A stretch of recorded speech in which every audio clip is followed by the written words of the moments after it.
Hello, this is Paul Davis, Dad. It is May 28th, I believe, 2020. It is a Thursday, and we're in Lamoni, Iowa, and we're at the tail end of the, 3-month-long COVID-19 virus pandemic, which has swept the world.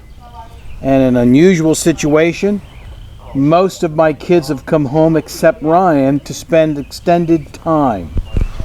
Karli is here, and she is on the verge of leaving tomorrow to go back to Loveland, Colorado, where she is currently living with a gentleman by the name of Kerry Holt. And one of the last things we talked about that she wanted to do today, her last day, was to do another interview, another one-on-one. Last one we did, I think she was 18 years old, and I have that on videotape somewhere. So we're in the backyard of our Lamoni, Iowa house. I see a gnat on the screen. So Karli, you're wearing the microphone. It's good to see you. How are you? I am very well. It's good to see you too. You've been here about 2 weeks, is that correct? I think it's nearing 3. Mm-hmm. It would be 3 on Monday. So give us the specifics of how you were able to be here, because you are currently employed.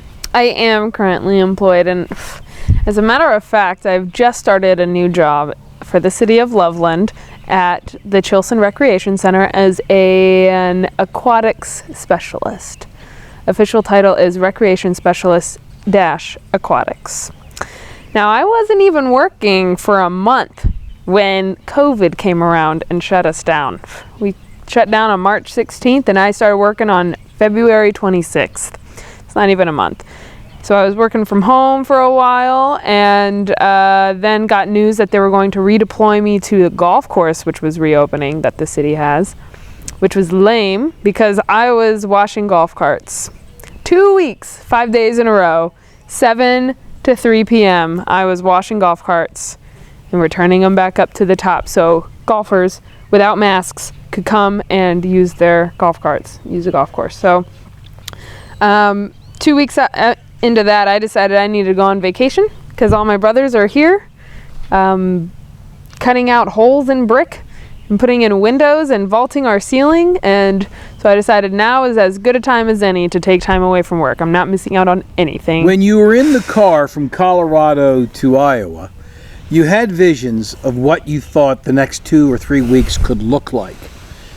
In a few words, has it been what you had hoped for, better or worse? Not as good as what you were looking for? I would say it was exactly what I was hoping for. It was no agenda, nowhere to go. Okay, it was a little less than I was hoping for because I was hoping to just be able to read all day and nobody tell me what to do because I had nothing to do, no work to do as I'm sitting around here. And for the most part, that's what I got. The boys, Shane and Damien, were doing the ceiling and the windows, and Casey was working, and Jackie was working, and Katie was doing her own thing, and Sydney was doing something, I don't know.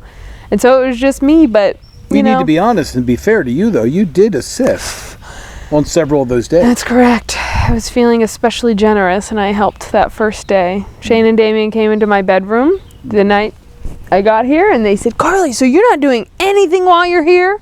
I was like, "No, I'm not working." They're like, "You want to do some stuff for us tomorrow?" And I was like, "That sounds like I could be useful." So I rotored a bunch of planks that are now in your ceiling. You're welcome. And got sawdust all over me. And, yep. I think a couple of days into your visit, I grabbed you and said that I felt like you seemed to be happier than I had witnessed you in the last many years. It felt like you were at a good place. Can you talk about that a little bit? I feel like you say that to me every time we get together at first. There's like this ritual that we all have by now as I come home and everybody's like, "Karli, you look so thin. Karli, you look great. And you're so happy. You seem happier than usual." And you guys shower me with all these kind things to say, and then for the record, you get used to in 2020, what do you weigh today? And I'm thinking in terms of in 30 years, you look at this tape, I'm dead and gone. You've got a couple of teenagers getting ready to go to college where you're watching the tape and you throw out this number. Whether you'll be there in 30 years or not, I don't know. That's the dream. How much? You got it, How much you Karli. weigh? I weigh myself every morning since I've been here, and every night. And in the mornings is usually the lowest. I started out around 149 when I first got here, and it is consistently around 142, 143 every morning now. And we need to look back to months ago when you completed the Myrtle Beach to Los Angeles bike trek. Yes, I did do that. Clearly a highlight of your life. I would say so. Talk about it just a little bit. I mean, that meant a lot to you to plan it, to vision it, Yeah. to plan it, and then to execute. Yeah. And, yeah, I started planning in January of 2019, and then I did it in August. And I would spend time planning it on the computer, but none of it, it was all pretty much throw out, all the information, mostly. But it was There awesome. were some naysayers. There were some Lots. people who doubted you could do it. There were a lot of Maybe even people. Yeah, I'd never actually followed through on anything that I planned or said I was going to do. you. So, Of that magnitude. yeah. But Carrie was right there the whole way, helping make sure I was staying on top of things. He was helping me get gear, helping me stay excited about it. And he set up a fund for me even, and like people were getting involved, and I was like, yeah, there's no reason for me not to do this. And I actually told my people at work that I was going to do it, and there was no backing out. So eventually it happened. It was, all me. It was all me. Mm-hmm. Every step of the way, I was the only one there whose opinion mattered. And she has brought the bike that she used across this. What were the statistics? You threw out some statistics the other day that I think you've memorized. Yeah, I was on the road 79 days, and of those days, 46 days I rode my bike. And I think I went just under 3,000 miles total. Yeah. Made a lot of new friends, saw some Lots old. of new friends. It's really cool because now I have all these friends along the South, like from Charleston through like every state of the South except for Louisiana. And now I can see all their updates on Facebook, and it gives me little bits and pieces of what's going on in different parts of the South. What did that do to your confidence and your self-esteem? Did it help at all? I kind of had this like mission, this goal that it would help me with my self-confidence. And it did. And I don't know if it's just because like that's what I was going for, but it definitely did. Or I was just very smart in the beginning of it. I knew what was going to happen. But it totally taught me that like I can make it from point A to point B in whatever situation it is that I can accomplish something. And like, because I always had this idea that I didn't really do much. I always asked a lot of other people, and other people kind of saw where I was deficient, and they picked me up and carried me when that was the situation. And I used it to my advantage. And this was a situation where it was like, yes, I used a lot of people along the way. I stayed with people. I asked for recommendations for who to stay with. But that's going to happen no matter what's going on in your life. And yeah, it was this big venture into, hey, one step at a time. If you just go, you will get there, and you can do it by yourself. What about post-trek blues? Did you deal with any blueness? That it was over, you did it, was done? I don't think so. Towards the end, I was so ready to be done with it. It was like halfway through. I was in Albuquerque, and Carrie came, my boyfriend came and did the hot air balloon fiesta with me and had a wonderful, incredible time. And after that, I was like, the plan was to go live with him in California. And so after that, I was just like, I want to get there. I just want to spend my time with him. I just want to be done with this. I'm alone. I'm bored. I'm over it. And even in Oklahoma, Casey came and visited me, and I was like, I don't know if I even want to finish. I just want to go home after Albuquerque. Nobody cares. Like, there's nothing keeping me here on the road. And Casey was like, Karli, you have to do it for the family. Like, show us that something can be done. I was like, Casey, listen, I'm going to do it. I just need to be able to say that I don't want to do it. And So like towards the end, I went easy on myself, and after Albuquerque, and stayed in another place in New Mexico for like several days, having fun with these people I met. But I kind of booked it after that. Like I went as hard as I could. I wasn't interested in anything else. I wasn't interested in like detouring to the Grand Canyon, and I had no timeline, mind you. I was just done. I was over it. You've mentioned this fella Kerry now, Kerry Holt in 2020. You're living with him in Loveland. Yes. Who is this guy? Oh, he's just some guy I picked up at trivia in Boulder, Colorado, and ever since That was a bar trivia night, you mean? It was at a place that served beer, and it was a brewery. They had food trucks, and they also had Tuesday night trivia nights. And I was supposed to go with my friend just to hang out with her, and she ditched on me, but I was like, you know what, I'm going to go anyways. And then I ended up hanging out with this crew of people while they're playing trivia. I don't know. You met Kerry, dating started. Yeah. He asked me if I wanted to go four-wheeling. And I was like, oh God, I don't know what that means, but okay, why not? And that is where it all began. So as of this interview, how long have you been dating a couple with Kerry Holt? Has it been over a year? Yes. February, March, April, May? A year and a half. And paint the picture for your kids who may be watching this video. Surely they are. Up to that point, how many times in your life had you been in relationship? Never. No. Not at this level. No, never at this level. This is my first boyfriend that I'm actually interested in. And you would have been almost 25. I was 25. So you're a late bloomer in a way, in terms of relationships. This felt different early on? Yeah, there were no big no's. No red flags in the beginning. You were a little worried about his condition with diabetes, He has and diabetes. you worried about that a little bit. Yes. And you think you spent a lot of time on the phone with your mother. Yes.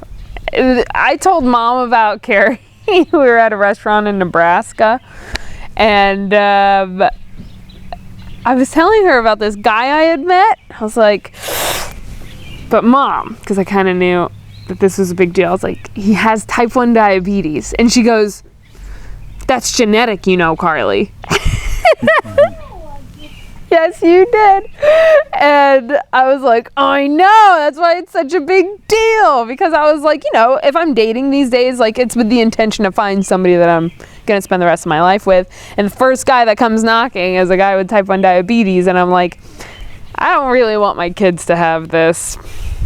But since then, he manages it himself, and I help him count carbs. But otherwise, like I've talked to some other people who have diabetes or have family members who are diabetic and gotten their accounts of what it was like growing up like that. And one guy, he got diagnosed, like he's 40s, and he's like, don't worry about it. Like, don't let that color your choice. Like, love is first. So you like Kerry, and you have subsequently, you're living with him now in Loveland, Colorado. You've been living together for about 3.5 months. Is that accurate? Kind of since November. Okay. And you're getting along well. We are, for the most part. Yeah. What do you like about this fella, basically? I really like that he's not a lazy bum. He's very interested in living in life and creating and creating. We have a backyard, and he loves developing the backyard. He built a fire pit. He's reseeding. We investigated a tree and found out that it's dead, so it just got taken out. Like, he gets kayaks, and like we go kayaking, and he's active. We go biking. He's very active, and you're active. I am. You want to be. I have sometimes I like to exercise, but yeah. And help us remember, 20, 30 years later, watching this video, you've been going through a little bit of a tug of war. You've been here. You've enjoyed being around your family, minus Ryan, but you miss Kerry. I do wish Kerry were here. I wish you were hanging out. And it saddens me that I am being tugged away from my family a little bit from being here, where none of us are doing anything but enjoying life, because he is home. He is now working, and he can't come out. And so now he's like, hey, can you just like let me know when you're coming home? And so I gave him a date, and I can't change it, because that would be rude. So that date is tomorrow for her to exit.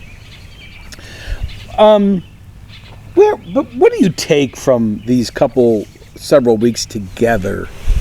Do you go home different? Do you go home different? I think so. Yeah, I definitely think so. I think I was losing some confidence, sort of, because we have been in quarantine and not really being able to go be friends with people, and it's just been me and Carrie at home, and I'm just kind of like not experiencing my own confidence out in the world. You know, and you really like your new job. My new job is doing golf carts. I mean, yeah, I was only doing it for less than a month, so.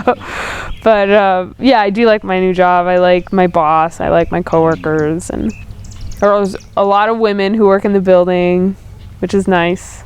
All the women are higher up. It's always been men up until now, because it's always been part-time work. Karli, what do you want in life? What do you want? Do you have a vision now? Do you have a dream, or have you arrived at a place where you understand for you what life is all about and should be all about?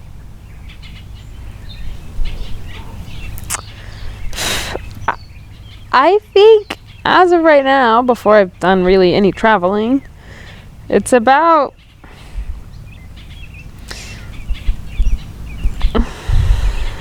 We'll give you a second to think. Shane is our photographer on this historic taping. Shane, could you confirm that we are rolling? There's a red dot. You are rolling. Okay. I want to have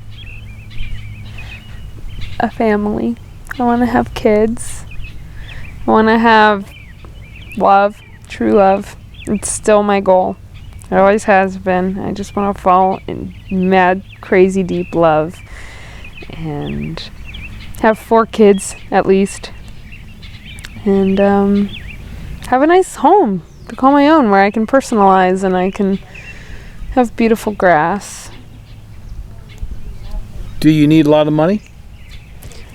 I need cushion. I need good cushion, so I don't have to worry the way that I felt like I've always been worried about money. Whether or not the money was there, I've always been worried about it in our family. I would like to not. Do you have any professional aspirations outside of the family unit? There's a good chance you may have to work professionally. Do we see you in the field you're in? For now, I think it's a good one. If another better opportunity comes around, I would most definitely snag it. But right now, I think it's a good job because I get to work with younger people, or I can be a mentor, and I also am getting to work with someone who's been in the field for 18 years, and she is my mentor, and learning from her, and I like the people that I work with, like I said, and you know, it's nice to be in a position that's a special skill. Lifeguarding is a special skill. People don't just walk in and get it without any extra training, and I like that I will be able to teach continuously. I really like to teach things, and since this is a subject that I'm more comfortable with, I've been doing it since I was 15, now 26, that's 11 years. Like, I feel confident in teaching this, and I like being able to do that.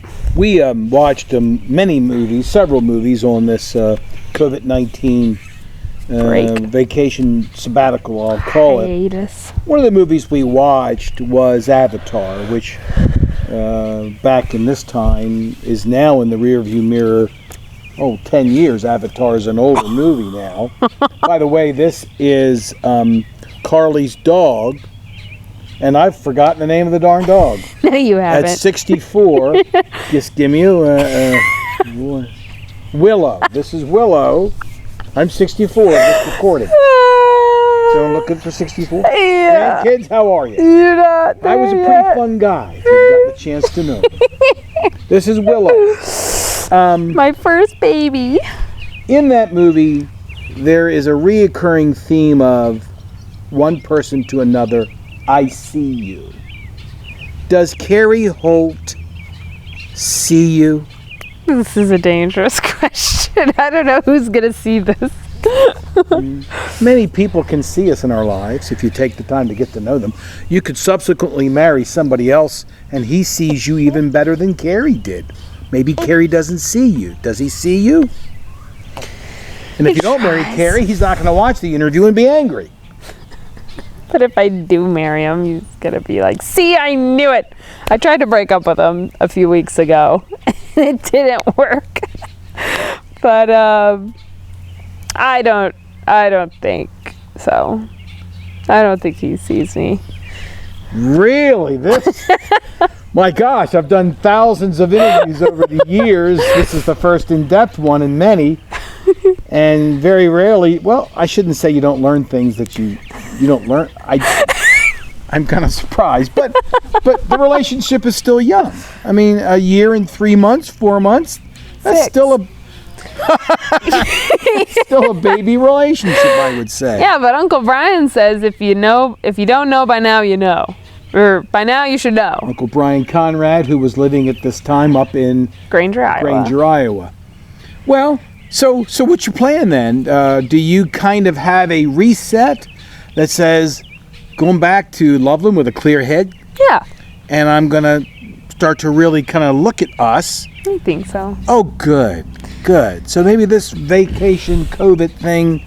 It's been good to be back around my family, to be back around lots of stimulating conversations that I'm not necessarily a part of, but it's nice to have intelligent people talking around you. What do you mean you're not a part of them? I mean, I hear them, but I don't contribute much.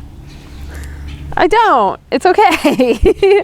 And can you hang with your bros in intellectual discussion or not? I could. I think a lot of times it gets more nuanced than I'm interested in. Okay. Mm-hmm. I lose interest quickly, and they're like diving in hours later, and I'm like, I've given me another taken great a question. bathtub. Do you think that you're deep? I definitely do. Okay. I think that I'm deep. I think that I require special circumstances to go there. Sidebar question, and this is a question that your generation likes to throw around. Are you high maintenance, in your opinion? You are moody, just like me. That's not high maintenance. But you are moody. Yes.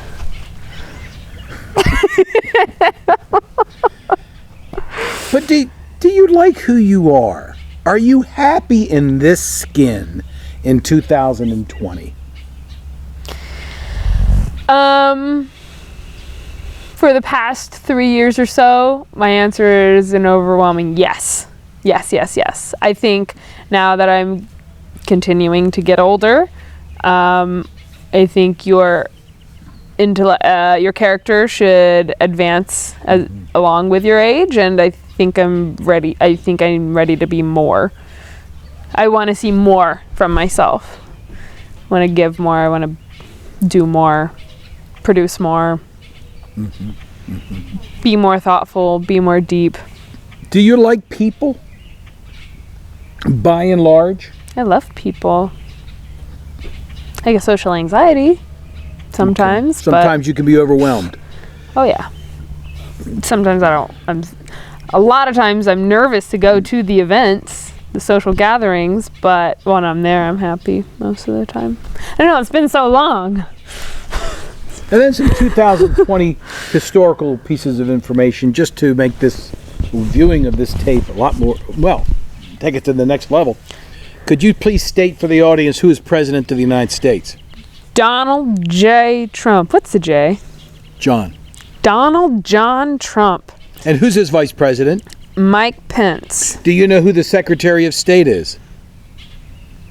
Pelosi? That would be Mike Pompeo. Mark Pompeo. Mike Pompeo. Do you Mike affiliate Pompeo. with a political party personally? I want to say Democrat. Because you think they are... Nicer than the Republican. You think they stand for... Democracy and fairness and equality and rights of all people. And I feel like the Republicans, this is very uneducated, I'm just going to put out there, feel like the Republicans, the way Donald Trump paints them and the way that I'm being colored to see them these days because of all the division going on, is that Republicans seem to have less heart for the humanity and more money hungry. How do you feel about race relations in the United States in 2020? I think that there are conversations happening and people are speaking out against the injustices against black people, for example, and I think that is better than people turning a blind eye, because I've heard that Asian Americans are experiencing more violence towards them in this time because we're blaming China for the virus. I know that black people are still being killed unneedingly. I know that there's still lots of institutionalized racism, but the conversations are being had still. They started decades ago and they're still being had, and it's still not okay, but it is okay, which is the problem. Immigration. How do you feel about Donald Trump building a wall on the southern border? I don't think it's thought out. I don't think that everybody's on board. I think it's I don't know. I know that there are reasons that we need to filter out who comes in and what they're able to do when they're here, and I don't think you need to be so aggressive and mean about it. Can we talk about coming back to Lamoni? You know, you were drugged from Augusta, Georgia as a young person. You came here, it was tough to fit in. You did, but it was a challenge. You couldn't wait probably to get out of Dodge, so to speak. You've been away now. Is it me, or do you get a charge out of coming back to this small Iowa community? I love it. I get, just as you said, recharged, because coming here, wow. It's like, that's music to your ears, isn't it? Sure.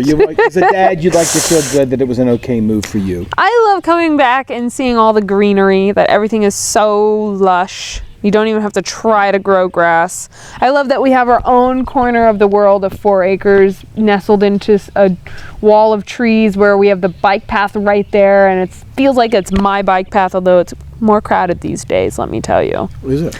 Yes. I love being here. I love our house. I love my family. How are you with that? Where are you now? With my family? This audience may or may not be privy to the mindset, your lens that you've been looking through over the last number of years. You know, there were the 4 boys and then there was Karli. And I think as you got to be a teenager and a young woman, you've kind of struggled with how you fit in. Mm-hmm. What's your perspective today of this recording? I think I've made my noise. I made my problems evident. People sat with me with them. We wrestled with them together. I brought it up enough times, and I think that we have come to a space where, like, Casey and I are just getting closer and closer. Shane, I feel, never hated me really, but I never felt cool enough for him. I still don't feel cool enough for him because of his attention issues. And Damien and I are always working on our issues. We're both trucks. Yeah. As Jackie called him the other night, a truck, and I think I am a mini truck. And but at this point, I'm not feeling like nobody cares about me, nobody likes me. I've accepted my own way of life, that I am strong and independent on my own, and I always have my family behind me. I don't need them inviting me to go to live in LA with them. I'm happy with the distance I have between them, and then I'm very grateful when I get back together with them. I feel loved. I feel appreciated. I feel like I have my own role in the family. Yeah. Mm-hmm. It feels wonderful. It feels like a big old fuzzy ball of Your comfort. mother, you've always gotten along with Evelyn Conrad. That's not true. In 2000, it's not. No. I was terrible to her in middle and high school. Shane, please check the frame up as the client has shifted a little bit in her seat. She's sitting up just Shane Conrad-Davis is how old of this videotaping? How old are Shane, you? 31. He's 31. He's 31. He's going through some things, and so he's not going to be on this video. Your mother, though, do you see part of Evelyn in you? the woman I'm married to as of 2020. We don't know what the situation's going to be in 15 or 20. I could be gone. Do you see her and me? Yes. Where? How? Your fun, your joy of life. I think that there is a button you push when you're around people, that it's like you project kindness and niceness and you're interested in them. And I don't know if it's a natural thing. I think you have to push a button sometimes. I feel like the button is usually pushed, but lately, like, the button's out more often these days, because I'm doing what one of my cohort members so accurately described as adult onset introversion. Oh, good. I love that. You know, you're crazy and wild and you want to interact with people when you're younger, and then you like start to get to a point where you're like, I don't need all that. Like, this feels good. This little home base feels good, and kind of getting there. You mentioned children and you seem to perk up a little bit. I want kids. Why? Because they're so... I know, and of course they will be, but how happy are you to have 5 kids? Pretty darn. See, and then I'm going to make adorable babies. They're going to be beautiful, okay? And I can't wait to have little Casey's running around. He's just the cutest kid I've ever known. And Shane, too. You think you'll be a good mother? When you think about some of your temperamental moments? No, go to bed. I think I'll be good. I think I'm going to strive to be more like Mom in those days. I'm going to call on Mom a lot when I have babies, because I'm going to ask her, Mom, how are you patient? How are you so calm and sweet all the time?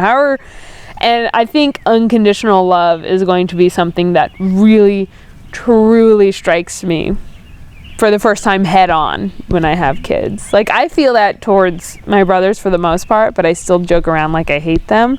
I don't think I'm ever going to be able to do that to my kids. You can't. Mm-hmm. You have to show them that you love them, no matter what. What kind of traits do you want to see in your eventual husband? If it's Carrie, yes. If it's not, whoever. What are you looking for? Some things that have become prominent to me lately are, I want to see in my future partner that the first response is compassion. The initial reaction to any situation is compassion and kindness. Right now with Carrie, there's a lot of anger and uncontrolled emotions that come up. Like From him. He's not totally compassionate towards all humans, and he's a very good person, but that person that I want to be with, I want his first reaction to always be love and compassion. And understanding. I want to see that. I want him to be thoughtful and deep and well educated, well thought, and well spoken. Somebody who asks me questions, somebody who helps me along in my thoughts, and I want somebody who laughs with me and makes me laugh and laughs at me and plays, playfulness, and someone who just looks at me like I'm their whole world. Spirituality. Where are you in 2020? Your dad hits you over the head a little bit about Jesus and that he's the Son of God and everlasting life and resurrection. It all happened. Where are you honestly now? I appreciate that this has been something to hold on to for my life. I appreciate that I've had these stories, whether or not that's all that they are, my whole life, because it takes me a lot of times to grasp something. And so hearing these stories year after year has been grounding. Mm-hmm. It helps always bring me back. And I very much see the value of the church, of having family and a community of people who want to do good, who want to be there for you and do good in the world. Where am I? I don't think of Bible stories and get strength from that. But there was a sermon that somebody gave a young woman gave to our congregation here in Lamona years and years ago. I was middle or high school, and she stood up there crying. Something bad had happened. Maybe her dad died. I don't remember. And she was just in such a broken space. And she was saying, I don't know if I believe in God. What I do believe in is people. And in terms of spirituality, I believe that we, the people, behold this spirituality, this sacredness of creation, sacredness of each other, and connection with the earth. So my spirituality is based on that, and getting back to connections with each other and with planet Earth, with the ground, with gardens, and that's what I want my kids to be a part of, and that's what I need to surround my life with. Mm-hmm. The stories are nice. They're powerful, and I like it when you tell us the stories. A lot of people accuse me of being morbid, and sometimes I come up with morbid thoughts. Here comes one of those moments. If something were to happen to you between now and the next time we would have the fortitude, the courage to watch the interview. Let's suppose something happened and your life was over. How would you like to be remembered? Remembered? Yeah. Like what's the ceremony, or how do I want people to talk about me? Yes, talk about you. I really like the way people talk about me now, which is kind of with an element like brother friends of the family, like my brother's friends who've been around for a bit. They always approach me with like a sense of surprise, like, oh, I never knew you were like this interesting. But I also like it when people say like I'm a badass is the word that they use. That I'm strong, that I'm kind of just like my own caliber of human, diesel, that kind of I'm an extraordinary woman where I'm extremely, I try to be fit. I do outdoor things. But that I'm also compassionate and caring, and I want to be remembered as somebody who was a safe place, a safe space for people. They could come to me and always feel welcomed and loved and cared for, which I know isn't how I am just for anybody, not for everybody, but maybe I could be that person before I die. I'm going to say two words to you in succession, and I want you to give me no more, well, I want you to give me one word reply to them. I'm going to throw a word at you, and I want you to reflect back to me one word that comes to your mind. Ryan Conrad-Davis. Sweetie. Damian Conrad-Davis. Headstrong. Shane Conrad-Davis. I love him. Casey Anthony, and your brother Casey.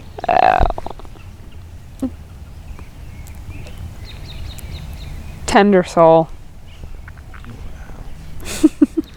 Is there a time now, so this is 2020 and you're only 26 years old, so those are the 26 years you have to reflect back on. If you could go back to a time frame in the last 26 years, including like right now, and we could put you back there for 2 days, or how can I say this? Favorite time of your life. Do you have a time when you look back and you think, wow, I was really happy then? Or a day, an event that you remember that you'll never forget? Tough question. That is a really tough question. I have two alternative ones. The first one that comes to mind is, I even brought it up earlier tonight, was as a student of Naropa University, we went on a 12-day trip through the canyons of Utah, and it was me and my cohort, and they'd been my cohort for a year, and this was a year and a half going on. And this, I had that tumultuous time in my family where I thought I was not loved, I didn't fit, I thought I was broken, I wasn't interesting, and then I was creating all these problems. It was just like this terrible cycle of awful. And this group of people was, and with the guidance of our instructors, is what helped me reintegrate to a group of people with a role, with importance, with appreciation. And it was really, truly healing. And so a time that I remember was on that trip, just totally feeling like, wow, this has been so pure and so healing. I was on that trip. I was laying in my sleeping bag looking up at the sky for the last night before we went out of the canyons, and it was so full of stars. That was a time where I was completely happy, where there were no distractions, just us together learning. It was amazing. But before that, I think would be another time in my life where I did feel like I was a part of things and I was a valued member. And I'm kind of being reminded by watching all of our family videos. But the days where all of us kids were at the mercy of mom and dad, and we just had each other to entertain each other. And I was just watching a video of us, just like music was on, and we were just dancing and tackling each other. And like, I don't know what went on those days, but like there were no worries except for who gets to play this next game of Battleship. And that was just a good time. Good. Mom and dad were home. Reality is that you probably won't watch this interview for 5, 10, 15 years. That's my prediction. We are sitting a few feet away from a time capsule hole where when you were house president of Demora House at Graceland University, you all wrote letters to yourself and you buried them, and in the spring we dug up the time capsule. This moment can be a time capsule moment too. I want you to look into that camera and I want you to talk to yourself. And I want you to charge yourself with your walking orders moving forward. I want you to tell yourself what you want, what you hope for, what you dream for. And it can be very, very simple. Okay. I'm going to move back. Shane, zoom in. Okay, Karli, this is very simple. This is something that you've known your entire life, that you were not going to compromise on. And I just am going to remind you that this is something you will not compromise on. You will not settle for the most perfect partner for you. You'll know when he's there. That's it? That was my charge to myself. Be a good mom? You'll do great. Remember how much you wanted them? Yeah. I really want kids. And they're going to be the cutest little kids in the whole world because they're going to be mine. Yours. What kind of mom do you want to be? I want to be the kind of mom that keeps you in contact with your uncles and your grandparents as long as they're alive. And always has a dog in the house for you. Whoa! There goes the dog. Wow! Oh, she just rolled. All right, zoom out, Shane. We rolled? have just been interrupted by the dog, Willow, She chasing rolled? after. And I thought she was going to catch that thing. I She- really did. Are you okay, Willow? The grass is a little big for her. All right, well, listen. This is Paul, Karli's dad. We're going to end this interview. I think we've covered good stuff. I've really enjoyed it. It's been a great COVID-19 sabbatical. I'm sorry for the almost 100,000 Americans who have lost their lives, but it's been a real gift to have the kids back, except for Ryan, to be with us. And, my charge to Karli is the old worn-out adage, to thine own self be true. Try to remember what it is that you want in your life to make you happy, and go after it. Sometimes you will have to settle for less, but you can find silver linings in that too.